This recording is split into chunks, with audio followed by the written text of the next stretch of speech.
Have you ever had to race with stomach flu?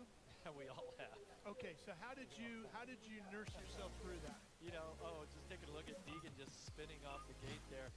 You know, sometimes you just overcome. I've had one of my best races of my career when I was totally sick. I went to the track and I said, I just hope I don't lose too many points today. And I ended up winning. And Ken Roczen has won Super Bowl and now race one and really kind of has been in his zone. And I think maybe in a way you focus more on your body and you just kind of put the blinders on and forget about everything else, and you know, you don't let anything bother you. But I got a feeling that number 38 is going to bother him before the night's over. We hear how adrenaline can overcome pain when a rider has an injury that way. Can adrenaline overcome something like a stomach virus? Yeah, I think so. I mean, he certainly is a veteran racer, so he knows his body extremely well, knows what he has to do.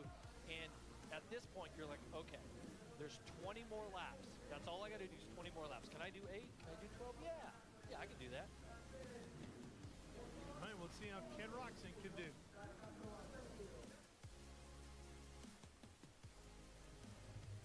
And I'm with Yariv Konski, the team principal for the Quad Lock Honda team. Yariv, there's a team championship at stake this year, so far we're looking pretty good. Shane McElrath was second in his race, or third in his race, sorry. He was third in his race. You got Christian Craig, Joey Savacci going 2-3 in theirs.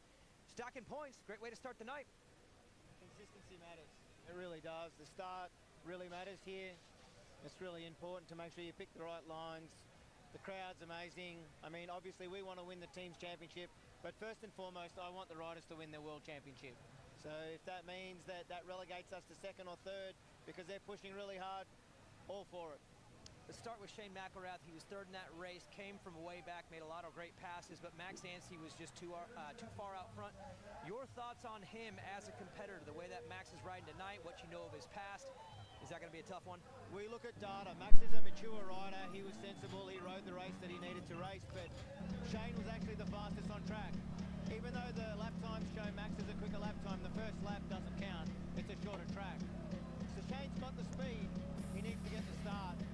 When it comes to SX1, Joey Savacci, Christian Craig, you loaded up the SX1 class. Joey, you have a history with. Christian is brand new to the team. What's it been like working with him, showing up at the races for the first time, communicating through practice and qualifying? How you liking Christian Craig so far? Feels like a friend. We get on really well. He just loves racing his dirt bike, which makes it really easy for us. He shows a lot of gratitude, which means everyone wants to work hard for him. But genuinely, it's like working with an old friend. And as far as Joey Savacci goes, he's been close to this championship before. What's it going to take for him to take that leap and become a champion, piecing it all together, and walk away with number one this year? I remember watching Gary McGrath's first win in the 250 class. He made that one jump past Jeff Stanton. Joey just needs that one win. The talent's there, the speed's there, everything's there. He needs that one win just to give him the belief and conviction that he needs to be able to go out and repeatedly do it. Thank you. Good luck the rest of tonight. We'll take a look at the schedule.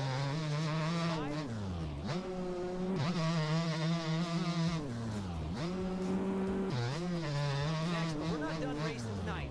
Race 2 of SX2 is coming up next. It's another 8-lap sprint, followed by the SX1s, and of course, don't forget those main events, 12 laps long to close out the night.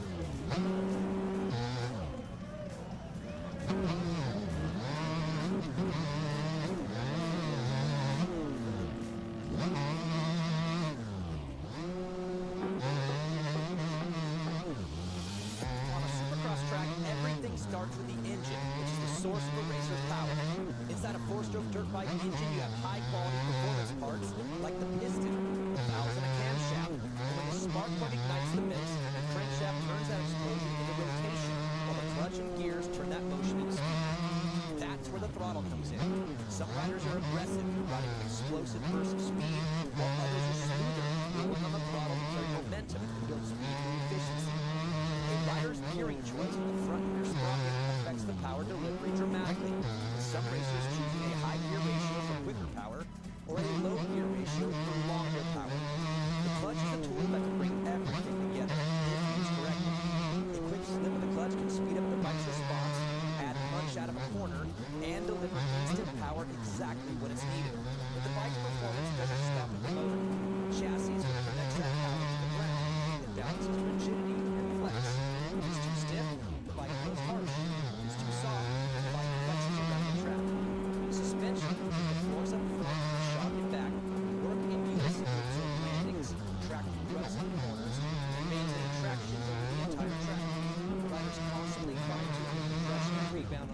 suspension, making it stiffer for jump faces and whoops, and softer for pumping and corners. Then come the brakes. Advanced riders don't just stop at them. They use braking to settle the bike into corners and use only the amount needed to maintain momentum around the entire track. In Supercross, it's all one system.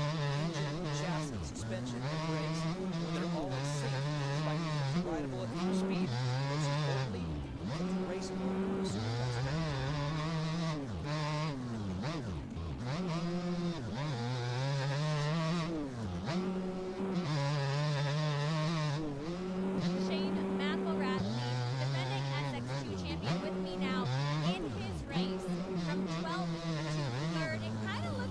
Find a better track. Yeah, it was definitely a little tougher than I wanted it to be. I hit neutral coming out of the gate, so yeah, that's where my race started. I felt really good on the track. First couple laps, like some of the tight sections, had to let some of the guys decide where they wanted to go before I could like commit. But yeah, made some good passes and had some good speed. So a much better start will set me up a lot better. This track seems to be a thinking man's track, so what are you thinking about now heading into race 2? Execution on the start. That's really where it starts, and for me, I'm trying to be present and praise the Lord we're here, so let's keep going. Thanks so much, Shane. And guys, another very impressive bike in its debut has been the Stark, especially in the SX2 class. We saw Michael Hicks in Superpole with that bike debut. So let's check out and learn a little bit more about the Stark Varg with Jeff Emick and Sebastian Tortelli.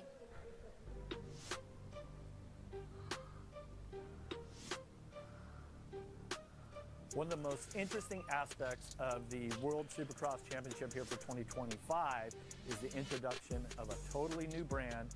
We now have Stark racing in World Supercross. I'm joined by my old friend Sebastian Tortelli, who is the race director for Stark. He knows everything about this machine. He has been with Stark since the beginning. And well, first off, welcome to World Supercross.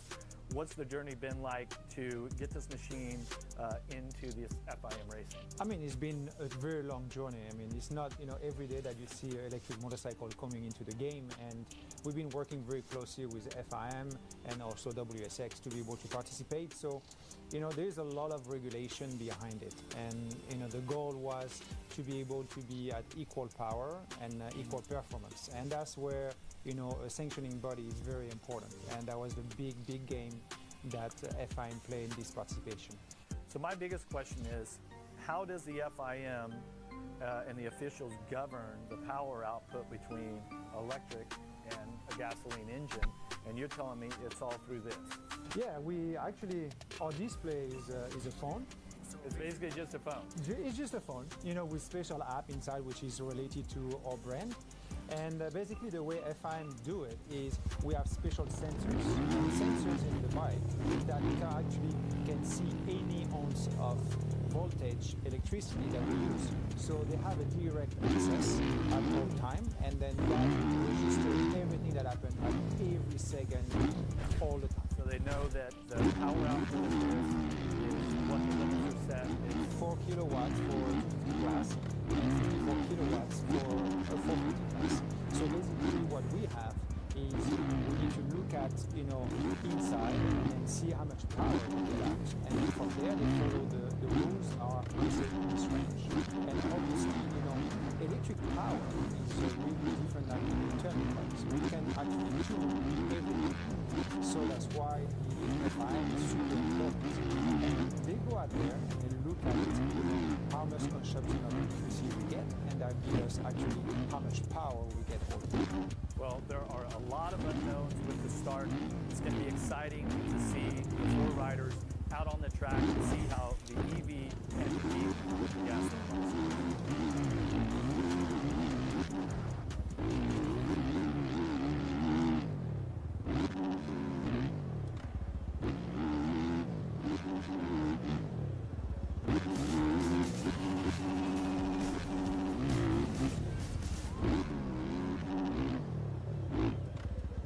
Getting ready now for SX2 race number 2, and Daniel Blair's going to join Jeff and I here in the booth for the call of this one. Guys, let's talk for a second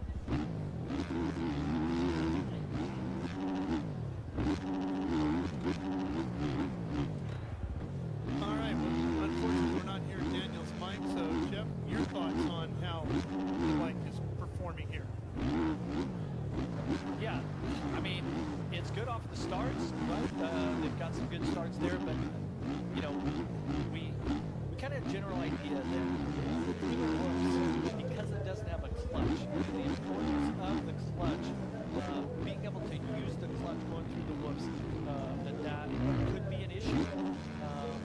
So we're just, you know, 2 races in, we're just getting to the start. This is a new team, some new riders, and so I think that we just haven't seen what the full potential is yet. But the way that Michael Hicks rode Super Bowl has shown us that's definitely capable. All right, the riders are making their way out onto the track now as we get ready for race number 2, SX2. That's coming up next.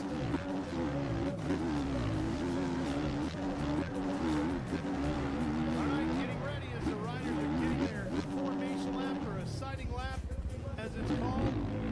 This is their last opportunity to get a quick look at the track before they slot into their gate, and we drop it and go racing once again. Boy, so far, Daniel, I mean, Max Anstey has just been on it in this class tonight. Yeah, the opening lap of practice today, he seemed like he was a man on a mission, and he's not really let up all night. Both practice sessions, qualifying, Super Bowl, race 1, and you can tell by his interview after the race, he's pretty confident now. And Jeff, we talked at the opening of the show that the nerves, the jitters coming in, I'm sure he had them too, but are you thinking maybe he has settled in just a bit now after he's had such a great day? Well, yeah, but I don't think that he hasn't shown any signs of that. Now, McElrath, who certainly is one of the top picks, he looked so relaxed. Krista interviewed him after the first race. And, okay, we got that out of the way. He went out and set the fastest lap in race 1. So, you know, you got to think that some of the veterans like McElrath are going to be better this race. There you see our time check to the race. Got about 2 minutes and 15 seconds before we have the gate drop. We'll see how that cup of tea worked out for Max Anstey, as he said he was going to take a traditional UK break here. I gotta say though, who I think I was the most impressed with, other than Max obviously, Mono Concepts. I mean, that was a great performance for him, and he just seemed so strong. Watching him in qualifying practice today, just seemed like he didn't make a lot of mistakes, and if he can use this great finish that he had to build his confidence, you know, Max makes a mistake, it's a bad start. Hard, McElrath, some of these guys could equal out some of the points here going into the final race. Yeah, I was really impressed with him too, and he's a rider who's emerging. He's at that stage in his career, the trajectory is going upward. He's had a great 2025, and if he has a great series and a great championship, I think that could lead into a really solid future. He's got a lot of talent. He also comes from an arena cross background, so he's got good racecraft, but the confidence is starting to kick right now for him, and that race solidifies where I think he knows he's going. Down here on Honda, taking some deep breaths, trying to keep the adrenaline down, keep calm, keep your heart rate in check. Cordona is in gate 12.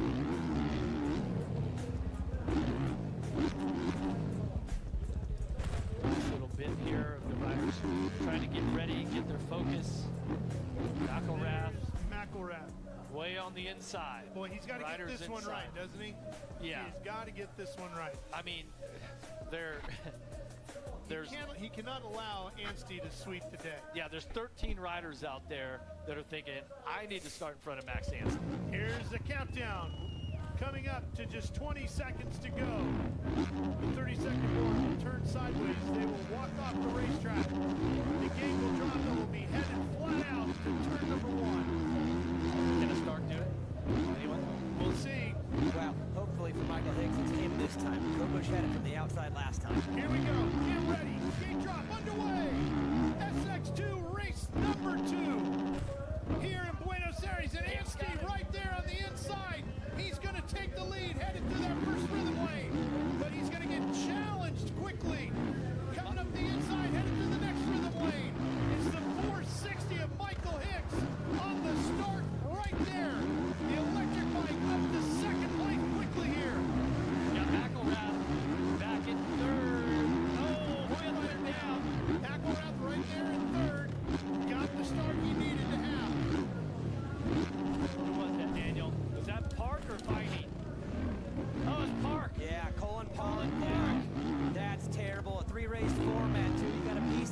together, but look at Michael Hicks. He's getting a little bit of revenge for that last race where he was the one down early. Now we get to see the start go head-to-head with Anstey and McElrath. Then it's Lopes and Thompson right behind them. That's your top 5. And there's Park at the tail end of that Moto Concepts Racing entry number 43. That's the last name called Mark David right there. But now we're going to see what he's made of. Okay, started up front, had a pretty settled race in race 1. Now he has to work from it for it. He is dead last. Yeah. Here's McElrath. Let's keep an eye on him. We know he's got to get up there to challenge Anstey. He cannot allow Anstey to score max points all night long. The first thing he has to do is get around Hicks on that start. So we've seen the start perform, but what's the challenge of passing one of these electric bikes? Well, that's what we're about to find out, and the urgency needs to be really, really high for Shane McElrath because if he spends too much time with Hicks, Anstey's going to be gone and he can just lock in and cruise it in. So I think these next 2 laps for Shane are really, really important. If he can get by, I thought he might have a shot out there, but he needs to make the move right now before Anstey gets away. Lopes and Thompson hang on to 4th and 5th. Cody Shaw, Kyle Peters, Chisholm, Desprez, and Bourdon, your top 10 here in race 2 as we approach the halfway point. But I got to tell you guys, the 460 of Michael Hicks, he's from Missouri in the United States. He is a multi-time arena cross champion. This is the highest level of racing that he has performed at this level. He's got a former world champion in front of him. He's got the reigning world champion behind him. And he's completely holding his own on a bike that is new to this level of racing. Come on. Underestimate what that is and what the Stark is achieving with Michael Hicks turning the throttle. Michael Hicks, very underrated. If you've ever watched him race, fortunately all 3 of us have had the opportunity to call many of his races. This young man can ride the wheels off a motorcycle and is taking everything Shane McElrath has to figure out how to get around it. Yeah, and when he is confident, he's pretty lethal. And Jeff, you're right. At this stage, we haven't seen this version of Michael Hicks come on an arena cross track, and he's dominant. He knows it. But look who he is between. right. These are 2 really credentialed supercross riders, and he is unfazed by the moment. Yeah, and so some of the talk tonight that sort of my analysis is that can the Stark be as fast through the whoops as the gasoline engine bites? And Hicks,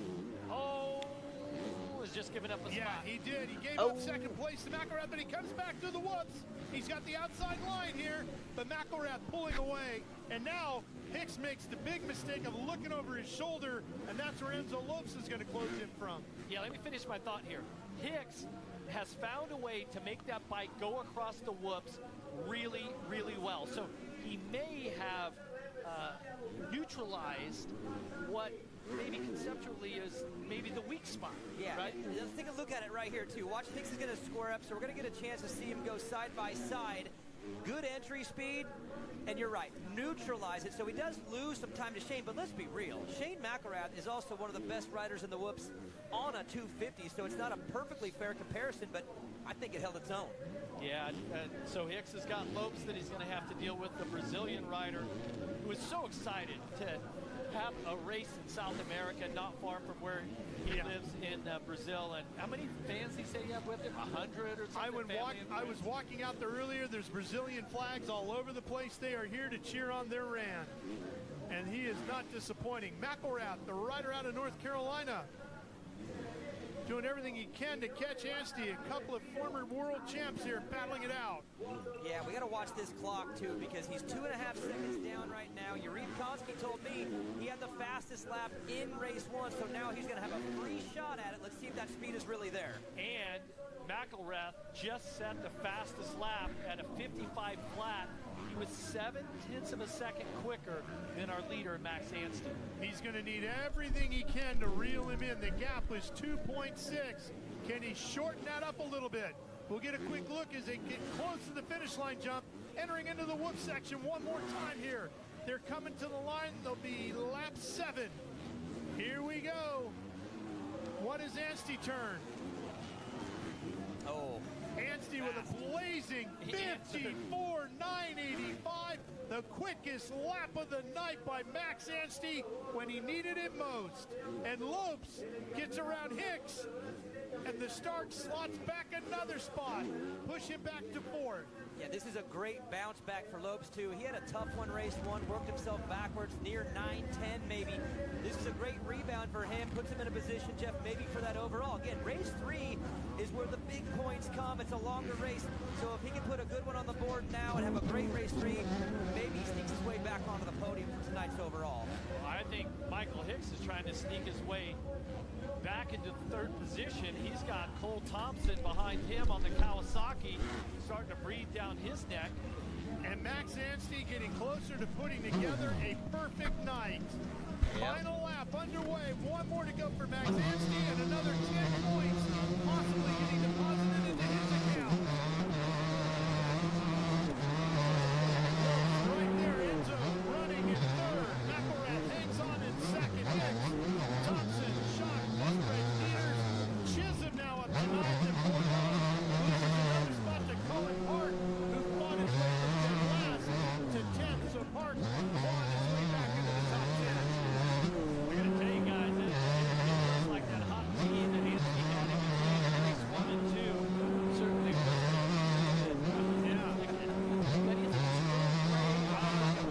I was wondering. We'll have to find out. And we're here in Brazil, it made Meta, right? Meta, yeah. Little Meta. All right, here we go, Max Anstey. On his way. The former world champ wins it again here. He'll take race number 2 in SX2 and another 10 points. Going his column. And that looked pretty easy, man. Sure did. He's in position to sweep the whole line, go back to Super Bowl.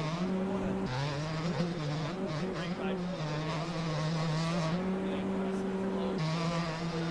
McElrath showed okay. I can run the speed, and that was coming up just a little bit later. And again, Cullen Park fought his way all the way up to 10th, going to dead last on the gate. The rest of the field. So Ronnie Wageman, nobody.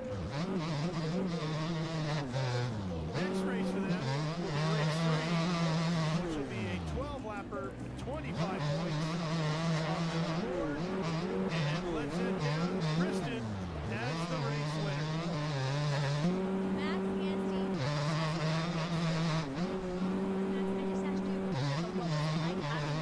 Bike behind you during that race. I didn't even know. I thought Shane was there the whole time. There's someone else behind me. Just about electric bike. Definitely. Well, I'm weird. I've never raced with an electric bike on the track before, so it's cool. Probably going to be the future, you know how it is. But time to get the win in that one. Got one more to go, so looking forward to getting back. Max Anstey 2 for 2. Ralph, an exciting race to follow and a different experience for Max Anstey with that silent electric bike behind him. Yeah, he's really on his game tonight, Kristen. We'll see if he can get another cup of tea in and get it one more time here in race number 3 coming up. Here's a look at the results, the unofficial. Anstey, McElrath, Rose, Hicks, and Thompson. Top 5, Cody Shock, just outside the top 5 in 6th.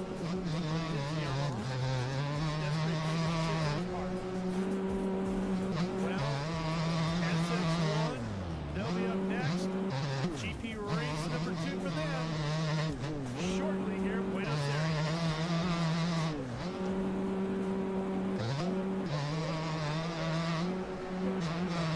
Great looking crowd here tonight enjoying the racing competition, Kristen.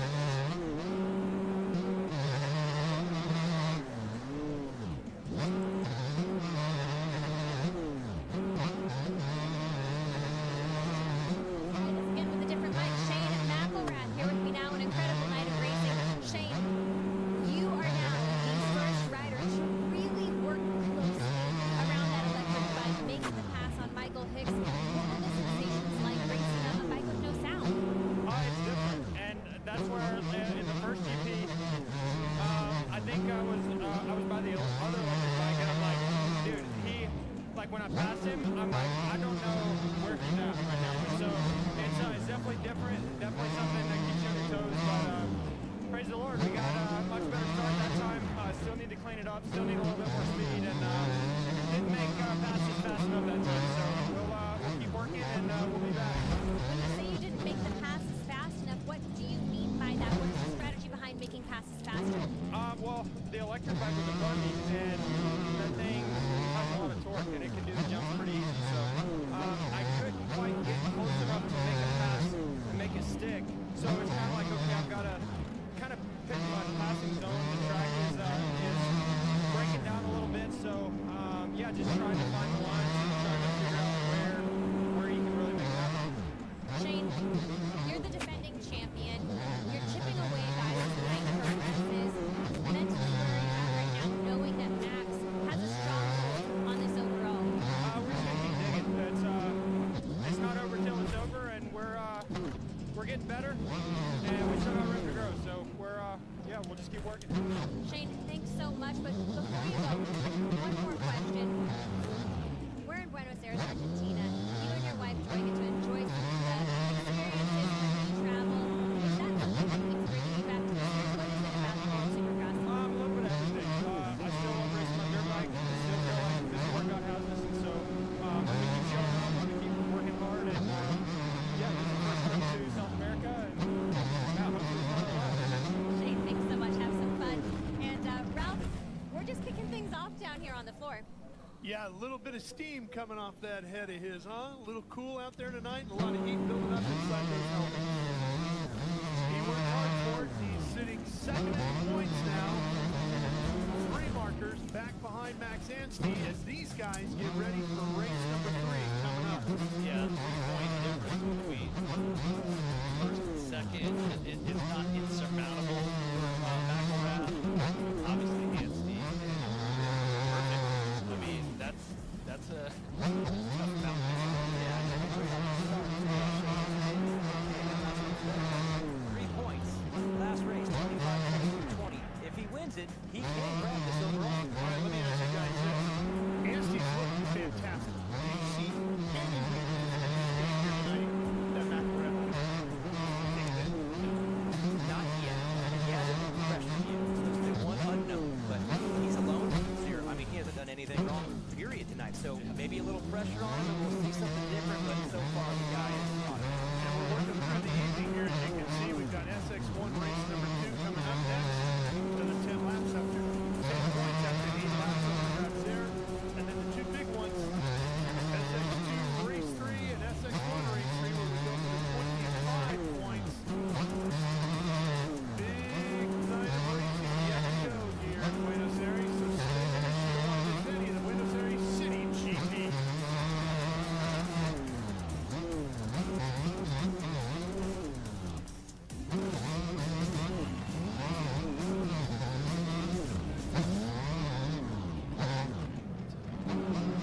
Back here in Buenos Aires, getting ready to go racing. SX1, race number 2, out of the track. Getting ready to line up in the gates and go racing once again after 10 points, 8 laps the distance. For all the riders out there getting a chance to do a sight lap, if you will, and you know that when they're coming through this little section right here, Craig, TCA, Brandon, the number 20, they are really focused on what the lines are. We can't see the face of the whoops. We can't see what the riders see, but it is chewed up. A lot of edges. You see the bikes moving back and forth, and it's going to be tough as the night goes on. You know, I was really impressed with Hayden in that first race in the whoops, too. I mean, that's a big question with him, Jeff, right? Moving to the future, can you master the whoops on that big bike? But first test out, he was aggressive in them. He was on the right, he was on the left. I checked the box. First time out on the 450, looks pretty good. Past 12 riders, Daniel. Yeah, and he took out about 12 tough blocks. As Jeff said earlier, I think he was on the rev limiter most of the night. It's been amazing. Inside of 2 minutes to the gate drop here. You see the riders taking their gate position. There's Savacci on the 17, Anderson on the 21. Their gate position was chosen off of their qualifying position for today. Riders are going to line up at the same gate all 3 races. And with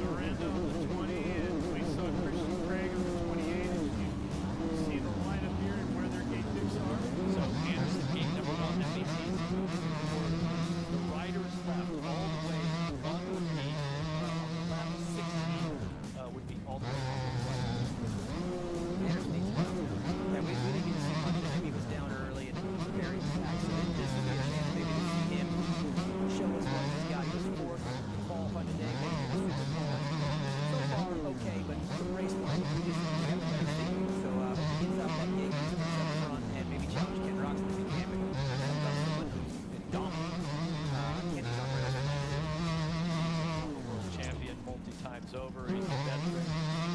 He's really known as being one of the most physically fit athletes that there is. And I just think that he's going to find a way to fight through this illness.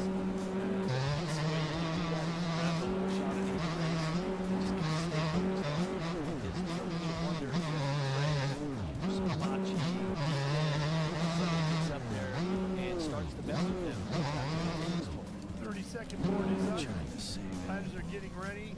There's Kenny just next to the doghouse, right underneath the W. Just to the right of it there. Keep an eye on him to see if there's fitness to hang in there. Riders focused on it. Here we go. First one in the corner is going to be Ken Roxon, but he's got a lot of company on the inside. He's going to lose the lead right away. That's Cooper on the 32, the blue light, taking the lead. Followed by the 17th, Guadalajara, Joey Sabachi. Yeah, and then Roxon's right there, so he sits in third. It's Cooper, Sabachi, Roxon, top three. And now we have a start in fourth. So another good start for the electric bike. Think either. Zaragoza. Yeah, Jorge Zaragoza. This is great for Justin Cooper. Another rider who needs a little bit of a bounce back. He's buried in that first race. And Jeff, you know it's two different worlds.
you said it looked easy. Did it feel easy?